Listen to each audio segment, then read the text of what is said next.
నమస్తే, welcome to our channel. నేను మిషాల్ని. కేంద్ర హోంమంత్రి అమిత్ షా గారికి మిథున్ రెడ్డి 3 పేజీల లేఖ రాశారు. ఆ లేఖలో ఏముంది? మరో పక్క చూసుకుంటే జగన్మోహన్ రెడ్డి సోదరులు ఇద్దరు కూడా సునీల్ రెడ్డి, అనిల్ రెడ్డి లిక్కర్ స్కామ్ సంబంధించి డేటా మొత్తం సిట్ ద్వారా మొత్తం వెలుగులోకి వచ్చింది. అది ఇంకా ఆ పరిణామాలు ఎలా ఉండబోతున్నాయి, ఇలాంటివన్నీ డిస్కషన్ చేసే ముందు స్టూడియోలో ఉన్నారు పొలిటికల్ అనలిస్ట్ కొండబద్దల గౌతమ్ గారు ఉన్నారు. వారిని అడిగే విషయాలని తెలుసుకునే ప్రయత్నం చేద్దాం. నమస్కారం సార్. నమస్తే అమ్మా. సార్, ఇప్పుడు చూసుకుంటే కొత్త వెలుగులోకి వస్తుంది ఏంటంటే, ఇప్పుడు గత వైసీపీ హయాంలో జరిగిన లిక్కర్ స్కామ్ సంబంధించి సిట్ దూకుడు పెంచింది మనం చూస్తున్నాను. సిట్ ద్వారా ఇప్పుడు కొత్తగా వెలుగులోకి వచ్చింది ఏంటంటే, జగన్మోహన్ రెడ్డి సోదరులు ఇద్దరు కూడా కంపెనీలు పెట్టడం జరుగుతూ వస్తుంది ఇప్పుడు. కానీ ఇప్పుడు ఇక వాళ్ళు అదుపులో తీసుకునే అవకాశం ఉందా? ఇక ఏం జరగబోతుంది? మరో పక్క మిథున్ రెడ్డి అయితే అమిత్ షా గారికి ఒక 3 పేజీల లేఖ రాశారంట. అసలు ఆ లేఖలో ఏముంది? యాక్చువల్గా మిథున్ రెడ్డి గారు ఇప్పుడు అమిత్ షా గారికి లేఖ రాసిన విధానం చూస్తే ఒక దొంగ బయటకు వచ్చి దొంగ దొంగ అని గుండెలు బాదుకొని అరుస్తున్న సంధాన కనపడుతోంది మిథున్ రెడ్డి 72 రోజుల పాటు ఈ అక్రమ వసూళ్లు లిక్కర్ కంపెనీల దగ్గర నుంచి ముడుపులు తీసుకున్న వ్యవహారంలో, అంటే వైఎస్ఆర్ కాంగ్రెస్ పార్టీ అధికారంలోకి వచ్చిన దగ్గర నుంచి, లిక్కర్ పాలసీని మార్పు చేసిన దగ్గర నుంచి, లిక్కరు దీంట్లో ఈ వాళ్ళకి కావలసిన బ్రాండ్లు కంపెనీస్కి మాత్రమే ఇండెంట్లు ఆర్డర్లు ఇవ్వటం, ఆర్డర్లు ఇచ్చే వ్యవహారం గతంలో కంప్యూటరైజ్డ్గా ఉండేదాన్ని మాన్యువల్కి తీసుకొచ్చి ఆ వ్యవహారం మొత్తం నడిపారు. ఆ 3,500 కోట్ల రూపాయల ముడుపుల వ్యవహారంలో A4గా ఉన్న మిథున్ రెడ్డి ఈరోజు వచ్చి తంబళ్ళపల్లి మొలకల చెరువు దగ్గర బయటపడిన ఒక ఇలిసిట్ లిక్కర్ వ్యవహారం మీద కేంద్ర హోంమంత్రి అమిత్ షాకి లేఖ రాశాడు అని అంటే, ఒక దొంగ వచ్చి ఇంకొక దొంగ నరుస్తున్నట్టుగా కనపడతా ఉంది. సేమ్ సేమ్ గతంలోనే అసలు వీళ్ళందరి వ్యవహార శైలి మీద 2024 ఎన్నికలు జరగటం కంటే ముందుగానే ఆంధ్రప్రదేశ్ రాష్ట్రంలో జరుగుతున్న ఈ మద్యం మాఫియా, మద్యం కుంభకోణం, ఈ వ్యవహారం గురించి 75,000 కోట్ల కుంభకోణాన్ని వివరిస్తూ ఎంతమంది 40-50 వేల మంది దాదాపుగా ఈ లిక్కర్ మహమ్మారికి బలైపోయారు, దీని మీద చర్యలు తీసుకోండి, దీని మీద మీరు వాకప్ చేయండి అని చెప్పి పురంధరేశ్వరి గారు, అప్పుడు బీజేపీ అధ్యక్షురాలుగా, ఆంధ్రప్రదేశ్ రాష్ట్ర బీజేపీ అధ్యక్షురాలుగా ఉన్న పురంధరేశ్వరి గారు అప్పుడు హోంమంత్రిగా ఉన్న అమిత్ షాకి లేఖ రాశారు. స్వయాన ఆవిడే తీసుకెళ్ళి ఇచ్చారు. ఇప్పుడు అలాంటి ఒక ప్రాసెస్ ఏదన్నా జరిగిందనుకోండి, ఎస్ ఇందులో ఒక న్యాయం ఉంది, ఒక నీతి ఉంది అని దీని మీద విచారణ చేయాల్సిన అవసరం ఉంది అనేది. గతంలో మనం చేసిన పనిని ఈ రోజున బయటపడ్డ ఒక చిన్నపాటి వ్యవహారం, సరే చిన్నది పెద్దది తప్పు ఏదైనా తప్పే అని అనుకుందామండి. ఇప్పుడు అది ప్రభుత్వం, ఇప్పుడు జగన్మోహన్ రెడ్డి గారు చెబుతున్నట్టుగా డైరెక్ట్ చంద్రబాబు నాయుడు గారే వచ్చి రేత్రి ఆడ కూర్చొని ఇక్కడున్న స్పిరిట్లో నీళ్లు కలిపి సీల్ వేసి ఆ మద్యాన్ని అమ్ముతున్నట్టుగా మాట్లాడారు వాళ్ళు వచ్చి. ఆ వ్యవహారాన్ని చంద్రబాబు నాయుడు గారికి ఆ మకిలి అంటించే ప్రయత్నం చేస్తున్నారు. ఇందులో ఇదేమిటంటే, ఈ మోడలు వాళ్ళ మీద ఉన్న ఆ నకిలీ మద్యం వ్యవహారాన్ని కానీ, లిక్కర్ ముడుపుల వ్యవహారాన్ని కానీ, ఆ మకిలిని చంద్రబాబు నాయుడు గారికి కూడా అంటించటం కోసం జరిగిన మరొక తంతిది. ఇందులో కూడా వాళ్ళ గత చరిత్ర తాలూకు కుట్రలు అనేవి కూడా ఇందులో బయటపడుతున్నాయి. ఇందులో ఇప్పుడు టీడీపీ పార్టీలో చేరి అక్కడ ఇప్పుడు ఇన్ఛార్జిగా మొన్నటి వరకు వ్యవహరించిన జయచంద్రారెడ్డి గతంలో ఈ పెద్దిరెడ్డి రామచంద్రారెడ్డి వీళ్ళతోటి తిరిగి వచ్చింది. కాకపోతే ఏంటంటే, అప్పుడు ఉన్న పరిస్థితుల ప్రకారంగా ఫలానా వ్యక్తిని ఎందుకు చేర్చుకున్నారు అనుకునేటట్టుగా ఒక్కోసారి జరుగుతుంటుంది. జరిగిన 1-2 చిన్న తప్పుల్ని మనం అంత పెద్దదిగా చేసి చూపించలేము. ఆ చేసిన ఆ వ్యక్తుల తాలూకు వ్యవహారాన్ని ఇప్పుడు వచ్చి చంద్రబాబు నాయుడు గారికి ఆ తప్పుని ఆపాదించలేం కదా. కానీ సిట్టు తేల్చింది ఏమిటి అని అంటే, అంతిమ లబ్ధిదారు జగన్మోహన్ రెడ్డి, ఆయనకి నెలకి 50-60 కోట్ల రూపాయల మేరకు ముడుపులు వెళ్తున్నాయి అనేది. అప్పుడు సిట్ ఆ ప్రిలిమినరీ ఛార్జ్ షీట్ కావచ్చు, అడిషనల్ ఛార్జ్ షీట్లో కూడా అదే వేసింది.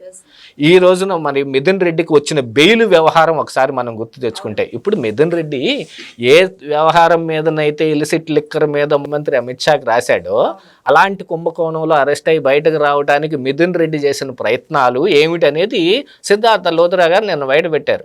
హైకోర్టులో ఈ మిథున్ రెడ్డి బెయిల్ రద్దు చేయాలి అని వినిపించిన వాదనలో ఏసీబీ కోర్టు న్యాయమూర్తి మీద కూడా ఆయన ఆరోపణలు చేసే దాకా వెళ్ళింది అని అంటే వ్యవహారం చూడండి. గతంలో ఇప్పుడు ఇదేం కొత్తగా ఇప్పుడే వచ్చింది బయటకి అని చెప్పుకోవటం లేదు. గతంలో గాలి జనార్దన్ రెడ్డి కూడా బెయిల్ కోసం కొన్ని కోట్ల రూపాయలు ఖర్చు పెట్టి కొంతమంది జడ్జిలని సస్పెండ్ చేపించి మళ్ళీ తిరిగి ఆయన జైలుకి వెళ్ళాడు. ఇది ఇప్పుడు కొత్తగా నడుస్తున్న వ్యవహారం ఏం కాదు. ఇలాంటిది వీళ్ళందరూ ఇట్లాంటివన్నీ చేసి వచ్చినవే. సార్, లిక్కర్ స్కామ్ సంబంధించి మిథున్ రెడ్డికి త్వరగా బెయిల్ రావటం ఏంటని ప్రజల నుంచి స్పందన. మరో పక్కేమో అసలు ఇంక ఈ కేసు నీరు కారిపోవటమేనా అన్న వ్యాఖ్యలు కూడా ప్రజల నుంచి వస్తుంది.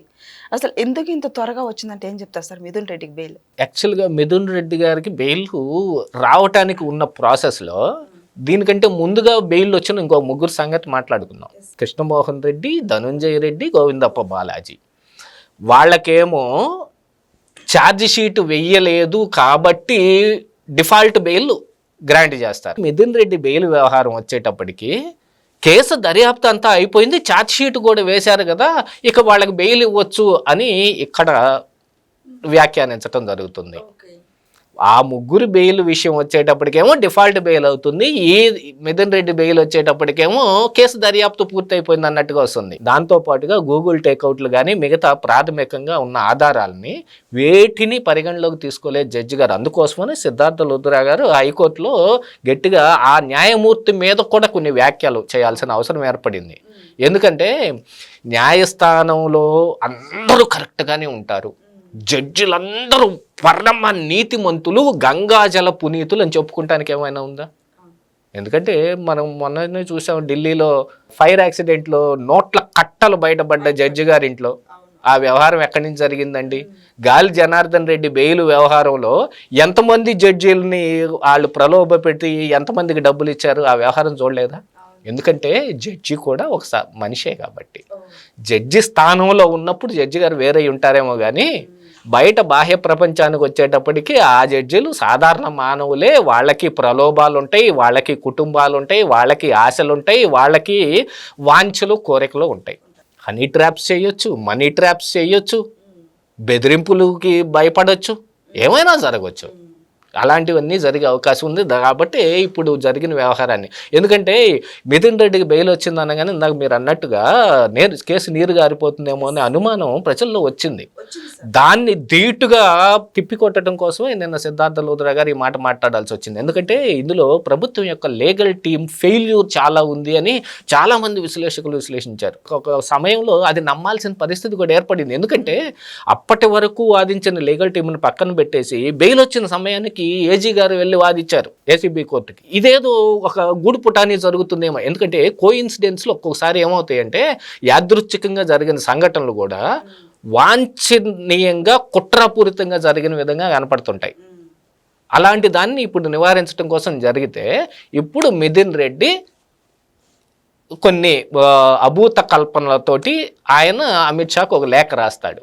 ఇక ఈ వ్యవహార శైలి మీద సిబిఐ ఎంక్వైరీ దర్యాప్తు జరిపించాలని అంటే అసలు సిబిఐ ఎంక్వైరీకి ఒప్పుకోకుండా సిట్ వేసుకొని వివేకానంద రెడ్డి హత్య కేసుని బీటెక్ రవి గారి మీదనో లేకపోతే ఆదినారాయణ రెడ్డి గారి మీదనో పులిమే ప్రయత్నం చేసింది జగన్మోహన్ రెడ్డి అని పార్టీ కదా.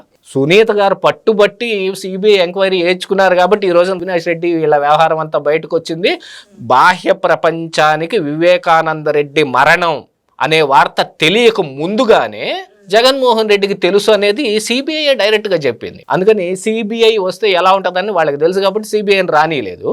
ఈ రోజు వచ్చి సిట్టులో ఈ వ్యవహారాలన్నీ బయటపడుతున్నాయి కాబట్టి ఏదో ఒక రకంగా సిబిఐని తీసుకొస్తే సిబిఐని అట్నొకట మేనేజ్ చేసుకుందాం అని ఒక వాళ్ళకి వేరే రకమైన దురుద్దేశాలు కొన్ని ఉంటాయి. అందులో ఇప్పుడు ఆయన బెయిల్ పైన బయటకు వచ్చాడు. కాకపోతే ఏంటంటే ఇప్పుడు మరొక వ్యవహారం కూడా నడుస్తుంది.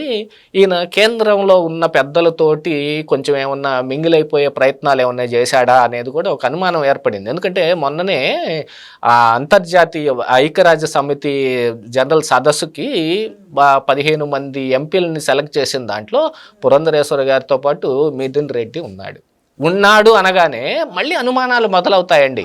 ఇలాంటి అనుమానాలకి తావివ్వకుండా మనం చేసే ప్రతి ప్రయత్నం ఉండాలి. అవును సార్. నకిలీ మద్య వ్యవహారం చూసుకుంటే ఇప్పుడు ఫ్యామిలీ మిథున్ రెడ్డి, పెద్దిరెడ్డి రామచంద్రారెడ్డి ఫ్యామిలీ ఉందననే మనకు వార్తలు వస్తున్నాయి. సరే, సో అదొక పక్కన పెడితే ఇప్పుడు జగన్మోహన్ రెడ్డి సోదరులు ఇద్దరు కూడా ఇప్పుడు సిట్ అధికారం ద్వారా ఇప్పుడు మనకంతా వాళ్ళు చేసిన గుట్టు రట్టయింది ఇప్పుడు. అయితే ఇప్పుడు వాళ్ళు అదుపులోకి తీసుకుని అరెస్ట్ చేసే అవకాశం ఉందా? మిథున్ రెడ్డి ఒక పక్కేమో నాకు అసలు సంబంధమే లేదని చెప్తుంటాడు. అసలు దీని మొత్తానికి ఏది అసలు ఎలా చూడాలి సార్? యాక్చువల్గా ఇప్పుడు బయటపడుతున్న ఆధారాల ప్రకారంగా చూస్తేనండి, వరల్డ్ ఫేమస్ మనకు తెలుసు హైదరాబాద్లో ఉన్న రెడ్డిస్ ల్యాబొరేటరీస్, ఆ రకంగా వీళ్ళు రెడ్డిస్ ఇలిసిట్ లిక్కర్ అని ఆఫ్రికాలోనే వీళ్ళు పెద్ద ఫేమస్. రెడ్డిస్ లిక్కర్స్ అక్కడ పెట్టి దేశాల్లో ఉన్న ప్రజలు వీళ్ళు తయారు చేసి నకిలీ మద్యం తాగి చనిపోయి దాంట్లో ప్రజల్లో నుంచి ఉద్యమం పుట్టి అది దేశానికి తాకి వీళ్ళ కంపెనీని బ్యాన్ చేసేదాకా వెళ్ళింది. మీరు ఇప్పుడు ప్రస్తావించిన అనిల్ రెడ్డి, సునీల్ రెడ్డి ఎవరైతే రెడ్డిస్ లెక్కర్ పేరుతోటి పెట్టి ఆఫ్రికాలో దేశాల్లో పెట్టిన కంపెనీలని దేశాలు వాళ్ళు బ్యాన్ చేసేసారు. అలాంటి ఆ మాడ్యూల్ని ఇప్పుడు ఈ నకిలీ మద్యం ఈ మొలకల చెరువు దగ్గర బయటపడ్డ ఈ నకిలీ మద్యపు ఈ కుటీర పరిశ్రమ విధానం ఉంది చూడండి, దీన్ని నిర్వహించిన ఆ జనార్దన్ రావు ఎవరైతే ఉన్నారో ఆయన ఆఫ్రికా వెళ్ళి ఈ మోడల్ మీద ఇప్పుడు చెబుతారు చూడండి, అక్కడ ట్రైనింగ్ అయ్యి వచ్చారోనో లేకపోతే ఇక్కడ ఇంటర్న్షిప్ చేశారంటారే, అలాంటి ఈ ప్రాసెస్లు మొత్తాన్ని అక్కడ నేర్చుకొని వచ్చి ఇక్కడ పెట్టాడు. ఇప్పుడు బయటపడిన దాని ప్రకారం ఏంటంటే ఇప్పుడు కూటమి ప్రభుత్వం వచ్చి సంవత్సరంన్నరే అవుతుంది, కానీ ఈ ఇల్లిసిట్ లిక్కర్ తయారీ విధానం మాత్రం 2.5 సంవత్సరాల ముందు నుంచే ఉంది. అంటే అప్పుడు జగన్మోహన్ రెడ్డి గారు ఏం చేశారండి, అక్కడ ఎప్పుడు ఏం గడ్డి బీకారు అక్కడ ఒక సంవత్సరం పాటు. ఇప్పుడు సంవత్సరంన్నర వీళ్ళ మీద ఆరోపణలు చేస్తున్నారు, బాగానే ఉంది. గత సంవత్సరానికి ఏం చేశారు వాళ్ళు? వాళ్ళే దగ్గరుండి చేపిస్తారు. కాబట్టి ఎక్కడ ఏ నియోజకవర్గంలో ఇప్పుడు ఆ జయచంద్రారెడ్డి ఎవరి గెలుపు కోసం అయితే టీడీపీలోకి వచ్చాడో ఆ ద్వారకానాథ రెడ్డి అక్కడ ఎమ్మెల్యేగా ఉన్నాడుగా, ఆయనకి కనీసం వాళ్ళ కార్యకర్తలు ఫలానా చోట ఇలాంటి ఇల్లిసిట్ లిక్కర్ తయారు చేయబడుతుందని ఇన్ఫర్మేషన్ కూడా ఇవ్వలేదా? ఎందుకంటే ఒక కుటీర పరిశ్రమ ఒక ఇంట్లో సైతం పెట్టామండి. అక్కడి నుంచి అక్కడికి మరి వాటర్ ట్యాంకర్స్ కావచ్చు, లేదు స్పిరిట్ తీసుకొచ్చిన వాహనాలు కావచ్చు, లేదు హోలోగ్రామ్స్ స్టిక్కర్లు తీసుకొచ్చే వాహనాలు కావచ్చు, కార్లు, లారీలు, ట్రక్కులు రావాలి, వచ్చి ఆడ దింపాలి. ఆ తరువాత వాళ్ళు తయారు చేసిన ఇంకా మళ్ళీ పోయటానికి సీసాలు కావచ్చు, ఫీల్ చేయడానికి మూతలు కావచ్చు, ఇవన్నీ కూడా బయట నుంచి రావాల్సిందే. అక్కడ భూమిలోంచి ఏమి బొక్కేసుకొని రావు కదా పైకి. ఆ తయారైన తర్వాత మళ్ళీ లారీలకు, ట్రక్కులకు, ఆటోలకు లోడ్లు ఎత్తి మళ్ళీ బయటకు వెళ్లాల్సిందే. అంటే ఆ గ్రామంలో ఉన్న వాళ్ళందరికీ అక్కడ ఏం తయారు చేయబడుతుందని ఐడియా ఉంటుంది. వాళ్ళల్లో ఒక్క వైసీపీ కార్యకర్త కూడా లేడా ఈ విషయాన్ని ద్వారకానాథ రెడ్డి దాకా ఏది తంబళ్ళపల్లికి ఇప్పుడు ఎమ్మెల్యేగా ఉన్నాడో ఆయన దాకా చేరదా? మరి ఇప్పుడు ఇది ఒక మంచి సువర్ణ అవకాశం కదా, వాళ్ళుగా ముందు బయట పెట్టాల్సిన అవసరం ఉంది కదా. కానీ ఇక్కడ జరిగింది ఏంటంటే ఒక కుట్ర జరిగింది. తయారు చేస్తున్న ఈ విధానాన్ని మొత్తం చూసుకొని ఏ జగన్మోహన్ రెడ్డి, ఏ మిథున్ రెడ్డి, ఏ పెద్దిరెడ్డి రామచంద్రారెడ్డి, ఏ చెవిరెడ్డి భాస్కర్ రెడ్డి మీద ఈ నకిలీ జే బ్రాండ్ మద్యం తాలూకు ముడుపుల వ్యవహారాన్ని ఆపాదించారో దాన్ని చంద్రబాబు నాయుడు గారి మీద కూడా ఆపాదించడం కోసం ఈ జయచంద్రారెడ్డిని వీళ్ళని ముందుగానే దేశం దాటించేసి వాళ్లే ఇన్ఫర్మేషన్ ఇచ్చి దాని మీద రైడింగ్ జరిగే విధంగా వాళ్లే బయటపెట్టి ఇప్పుడు వచ్చి వాళ్లే బయటకి అసలు ఆఫ్రికా టు ఆంధ్ర అని ఇప్పుడు ఏ రోజు అయితే ఈ రోజు ఎక్సైజ్ శాఖ వెళ్ళి పరిశ్రమ మీద దాడులు చేసి బయటకు వచ్చిందండి. తెల్లారి న్యూస్లో సాక్షి మీడియాలో కానీ వైసీపీ సోషల్ మీడియాలో కానీ ఆఫ్రికా టు ఆంధ్ర అని జగన్మోహన్ రెడ్డి పెట్టిన ట్వీట్ వస్తుంది. ఈ రోజుకి సిట్టు చూస్తుంటే ఈ మాడ్యూల్ మొత్తం ఆఫ్రికాలో వాళ్ళు చేసిన విధానమేనని ఈ రోజున బయటకు వచ్చింది. అంటే 5-6 రోజుల ముందుగానే జగన్మోహన్ రెడ్డి చెప్పేశాడు. వివేకానంద రెడ్డి మరణ వార్త బాహ్య ప్రపంచాన్ని తెలియటం కంటే ముందుగా జగన్మోహన్ రెడ్డిగా తెలిసినట్టుగా ఇది ఆఫ్రికా నుంచి మాడ్యూల్ తీసుకొచ్చి ఇక్కడ పెట్టి తయారు చేస్తున్నారనే వార్త కూడా జగన్మోహన్ రెడ్డి ముందుగానే తెలుసు. అందుకనే సాక్షిలో కూడా హెడ్డింగ్లో మరి వేశారు ఆఫ్రికా టు ఆంధ్ర నకిలీ మద్యం అని. అది దర్యాప్తు చేసిన తర్వాత పోలీసులు ఆ వ్యవహార శైలి మొత్తం తెలిసిన తర్వాత మిగతా మనకందరికీ తెలిసింది. కానీ జగన్మోహన్ రెడ్డికి ముందే తెలుసు. అంటే వాళ్ళ విధానం ముందు నుంచే తెలుసు. వాళ్ళే కావాలని ఇలాంటి ఒక దాన్ని తీసుకొచ్చి చంద్రబాబు నాయుడు గారి మీద మకిలి అంటటానికి చేసిన ఒక ప్రయత్నం. దానికి కొనసాగింపే ఈ నకిలీ మద్యం దీనన్నింటి మీద సిబిఐ ఎంక్వైరీ జరిపించండి అని అమిత్ షాకి ఒక మిథున్ రెడ్డి గారు ఎంపీ గారు లేఖ రాయటం. అవును సార్, మొత్తానికి ఓవరాల్గా చూసుకుంటే ఇక లిక్కర్ స్కామ్ సంబంధించి జగన్మోహన్ రెడ్డి హయాంలో ఇప్పుడు జరుగుతుంది ఏంటంటే జగన్మోహన్ రెడ్డి ఎప్పుడు అరెస్ట్ అని అడుగుతున్నారు. మరోపక్క వాళ్ళిద్దరు సోదరులు అన్నదమ్ములు కూడా ఉన్నారు. ఏంటి సార్ ఎప్పుడు అరెస్ట్ అవుతారు, ఏంటి అసలు దీని కథ ఎప్పుడు ఒక కొలిక్కొచ్చే అవకాశం ఉందంటే ఏం చెప్తారు సార్? అంటే యాక్చువల్గా దీని మీద ఏంటంటేనండి, ఇంకా ఇప్పుడు ప్రాథమికంగా ఉన్న ఆధారాలు కానీ లేదు, ఇప్పుడు కింద వ్యవహార శైలి మొత్తాన్ని ఆన్ గ్రౌండ్ నడిపిన వాళ్ళు కానీ దాని వెనుకున్న సూత్రధారులు కానీ వీళ్ళందరి వ్యవహారాలను బయట పెట్టాలి అని అంటే కోర్టులు అందున ఈ ప్రజల ముందు దోషిగా నిలబెట్టడానికి కొన్ని ఆధారాలు అయితే సరిపోతాయి. కానీ న్యాయస్థానం ముందు దోషిగా నిలబెట్టాలి అని అంటే చాలా పెద్ద వ్యవహారం. అది ఒకళ్ళ మీద బురదేయటానికి ఎన్ని కేసులైనా పెట్టవచ్చు. ఇప్పుడు చంద్రబాబు నాయుడు గారి మీద ఈ స్కిల్ స్కామ్ అనే ఆరోపణ చేసి తీసుకెళ్లి లోపల పెట్టి ఒక్క ఆధారం కూడా కోర్టులో చూపించలేక వీలైనంత ఎక్కువ కాలం జైల్లో ఉంచడానికి ప్రయత్నాలు చేసి 52 రోజులు మాత్రం ఉంచగలిగారు. కానీ ఇప్పుడు మరి జగన్మోహన్ రెడ్డి గారు అరెస్ట్ చేస్తే అందులో ఆయన మీద కనీసం ప్రాథమిక సాక్ష్యాధారాలు కావచ్చు, ఇంకా తర్వాత అడ్వాన్స్డ్గా ఉన్న వ్యవహారాన్ని కూడా మొత్తాన్ని ఒకసారి కొలికి పట్టుకొని వాటన్నిటి మీద సమగ్రమైన ఒక సమాచారం మొత్తం ఉన్న తరువాత మాత్రమే అరెస్ట్ చేయడం కుదురుతుంది. అరెస్ట్ కోరుకోవటం చాలా ఈజీ. జగన్మోహన్ రెడ్డి గారు అరెస్ట్ చేసినట్టు చేయొచ్చు. ఆయన ఏంది సోషల్ మీడియా కార్యకర్తల దగ్గర నుంచి చంద్రబాబు నాయుడు గారి దాకా అందరినీ అరెస్ట్ చేశాడు. అన్ని కోర్టుకెళ్ళి ముట్టకాయలు తిని బయటకు వచ్చారు. ఇప్పుడు ఈ ప్రభుత్వం కూడా అలాగనే రావాలనా? ఇప్పుడు చంద్రబాబు నాయుడు గారు కూడా అలాగనే జగన్మోహన్ రెడ్డిని సరైన సాక్ష్యాధారాలు లేకుండా అరెస్ట్ చేసి ఆ కోర్టులో ఆయన బెయిల్ పొంది ఇదిగో న్యాయం గెలిచింది అని వచ్చి ఆయన బయట మాట్లాడుతుంటే చంద్రబాబు నాయుడు గారికి మొట్టికాయలు పడ్డాయని పేపర్లో రాసుకుంటా ఇప్పుడు అలాంటి అపవాదు భరించాల్సిన అవసరం ఏం లేదు కదా. అందుకని సమగ్రంగా విచారణ జరగాలి. విచారణ ఒక రోజులో, ఒక నెలలో, 2 నెలల్లో పూర్తయ్యే వ్యవహారం కాదు. దాని మీద ఖచ్చితమైన ఆధారాలు కావాలి. ఇప్పటికి ఈ పాటికే ఉన్నవి చాలా ఎక్కువ అని అనుకుంటున్నారు కానీ ప్రజలు. న్యాయస్థానం మొన్న ఏం జరిగిందండి, ఈ మిథున్ రెడ్డికి బెయిల్ వచ్చే అంశంలో కనీసం ప్రాథమిక సాక్ష్యాధారం కూడా లేదని చెప్పి జడ్జి గారు ఆయన మిథున్ రెడ్డికి బెయిల్ ఇచ్చారు. ఇప్పుడు దాని మీద హైకోర్టులో వాదనలు కూడా జరుగుతున్నాయి అనుకోండి, కానీ ఆయన ఇచ్చిన ఆధారాలను వేటిని పరిగణలోకి తీసుకోలేదు. అది గూగుల్ టేక్అవుట్లు కానీ మిగతా వేటిని ఆయన పరిగణలోకి తీసుకోలేదు.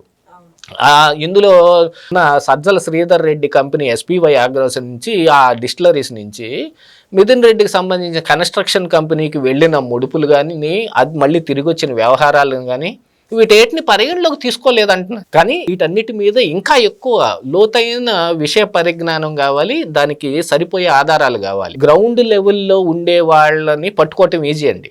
సూత్రధారులు ఎవరైతే ఉంటారో వాళ్ళు వెనక నుంచి నడిపిస్తుంటారు కాబట్టి వాళ్ళే ఈ పనంతా చేశారు అని చెప్పడానికి చాలా బలమైన ఆధారాలు కావాలి. దాంతోపాటుగా ఏంటంటే జగన్మోహన్ రెడ్డి గారి ప్రభ ఒకంత ఢిల్లీ స్థాయిలో కూడా ఇంకా నడుస్తుందనే చెప్పుకోవాలి. ఎందుకంటే 10 సంవత్సరాలు బట్టి ఆయన బెయిల్ మీద ఉన్న ఈ రోజుకి ఆ సిబిఐ ఈడీ కేసులు ఏమయ్యాయో తెలియట్లేదు. ఇందులో లిక్కర్ కేసులో కూడా ఈడీ తూతూ మంత్రంగానే ఉంది ఇప్పటికి ప్రస్తుతం మనం చూసామంటే. అదే ఢిల్లీ లిక్కర్ స్కామ్ వచ్చేటప్పటికి కేజ్రీవాల్ అరెస్టుకు, మనీష్ సిసోడియా అరెస్టుకు, కవిత అరెస్టుకు ఈడీ ఉర్రూతలోగింది.